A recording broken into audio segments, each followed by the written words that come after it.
कैसे हैं आप लोग। स्वागत है आपका द स्टडी स्कोप चैनल में। तो आज हम पढ़ेंगे शेरशाह सूरी के बारे में। वो कैसे बना शेरशाह सूरी, इसके बारे में।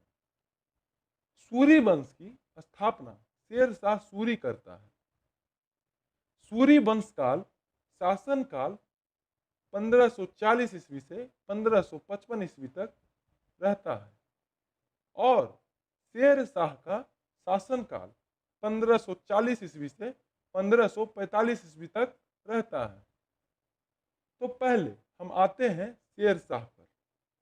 तो शेरशाह सूरी का जन्म 1472 या 1486 ईस्वी में पंजाब के होशियारपुरा में हुआ था। ये 1472 या 1486 इसलिए मैंने बताया क्योंकि ये दोनों ही कहीं कहीं लिखे हुए हैं। हालांकि ज़्यादा 1472 ईस्वी ही मानते हैं। तो इसके बचपन का नाम फरीद था।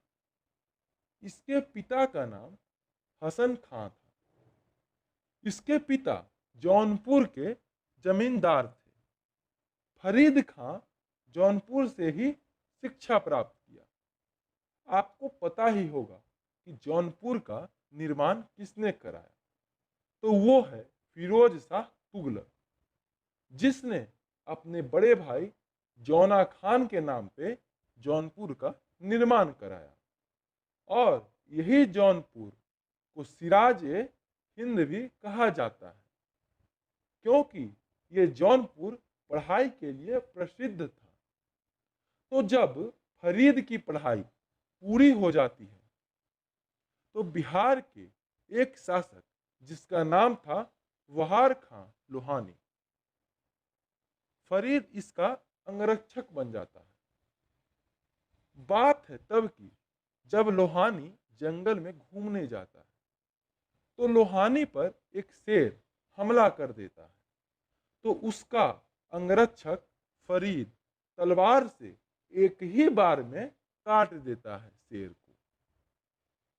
तब ही वो शासक वहार खां लोहानी प्रसन्न होकर फरीद को शेर खां की उपाधि दी।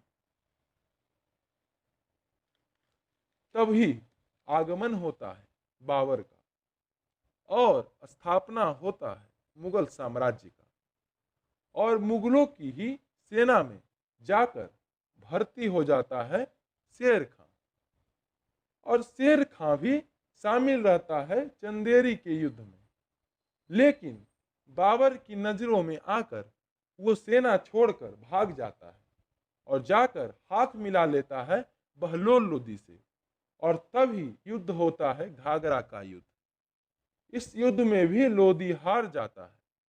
ये सभी बातें हमने बाबर में पढ़ा था। उधर बिहार के शासक वहार खां लोहानी की मृत्यु हो जाती है। तो फरीद खां को बनना था बिहार का शासक।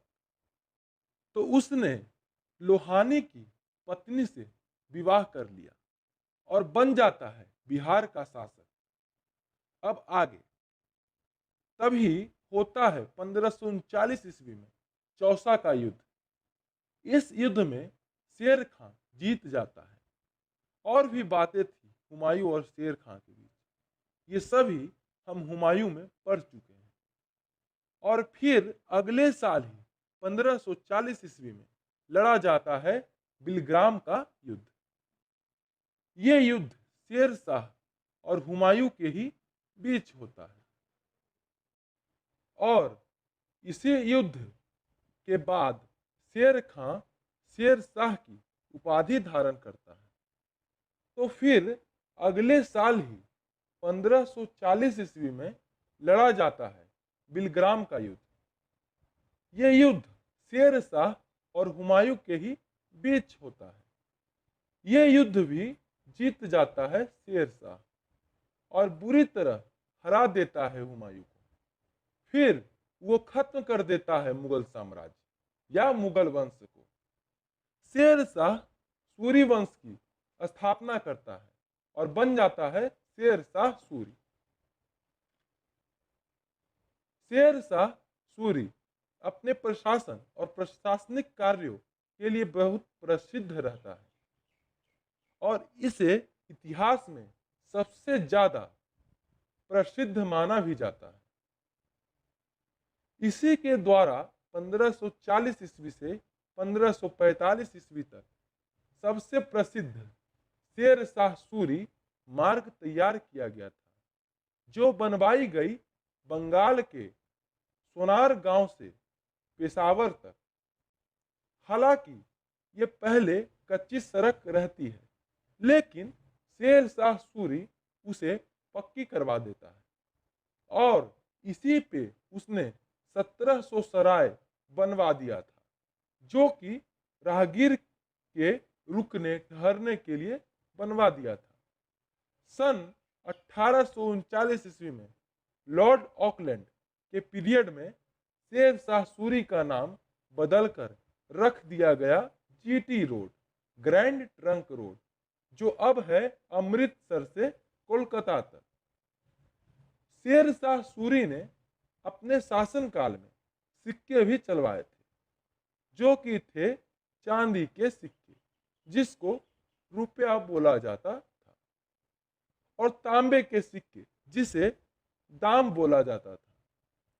इसी के शासन में पद्मावत नामक उपन्यास लिखा गया और इसको लिखने वाला था मलिक मोहम्मद जायसी। शेर शाह सूरी ने ही पाटलिपुत्र का नाम बदलकर पटना रखा था। इसने अपने शासनकाल में डाक सेवा का प्रचलन भी करवाया था। शेर शाह सूरी ने 2 किले के भी निर्माण करवाए थे। पहला रोहतासगढ़ का किला और दूसरा पुराना किला, जिसका नाम किला ए कुहना था। अब बात करते हैं कि शेर शाह की मृत्यु कैसे होती है। तो 1545 ईस्वी में जब ये कालिंजर अभियान पे गया, तो शेर शाह सूरी के पास एक तोप हुआ करता था, जिसमें से एक आग का गोला निकलता था, जिसे उक्का कहा जाता था। तो जब शेर शाह सूरी कालिंजर किला पर आग का गोला फेंका, तो वो गोला लौटकर सूरी के पास आकर गिर गया और वो गोला फट जाता है, तो शेर शाह की मृत्यु हो जाती है। बिहार के सासाराम में है शेर शाह सूरी का मकबरा। इसके बाद सूरी वंश के 3 उत्तराधिकारी बने। पहला इस्लाम शाह सूरी, दूसरा आदिल शाह सूरी, तीसरा सिकंदर शाह सूरी, और यही अंतिम शासक रहता है सूरी वंश का। और इसी से लड़ा जाता है 1555 ईस्वी में सरहिंद का युद्ध। यह युद्ध लड़ा जाता है हुमायूं और सिकंदर सूरी के बीच। यह युद्ध हार जाता है सिकंदर सूरी और हुमायूं खत्म कर देता है सूरी वंश और दोबारा स्थापना करता है मुगल वंश की। अगर आपको यह वीडियो अच्छी लगी हो तो लाइक करें, शेयर करें और हमारे चैनल को सब्सक्राइब करें। जय हिंद, जय भारत।